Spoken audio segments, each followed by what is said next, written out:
Ndabaramukije nongera kubaha ikaze mwebwe mwese mwahisemo gukurikirana Akamo TV kugira ngo ibabere TV zibashikiriza amakuru agezweho umwanya ku mwanya na cane cane ku migwano iriko irabera mu gihugu ca Congo, imigwano iriko irahuza iciswe umuhari M23 aho ukomeza guhangana cane n'igisirikare ca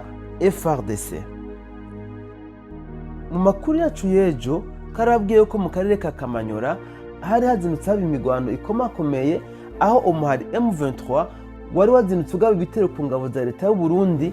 hamwe na Wazalendo bari muri kajya karere kugira ngo bikunde baronke inzira yo kubandanya bashike mu gisagara ca Uvira naco bashobore kucigarurira kije mu bindi bisagara bamaze kwigarurira. Ariko amakuru dukora muri kajya karere ntabwo umuhari M23 wigeze woroherwa namba, warashoboye kuhatakariza ibintu bitari bike ndetse n'imodoka zitatu zari zireruye abasirikare baje gutanga renfort ku muhari M23 bivuga ko abo basirikare barabo mu gihugu cy'u Buganda zaraturiwe zitaranashika ahantu hari kuhabera imigwano.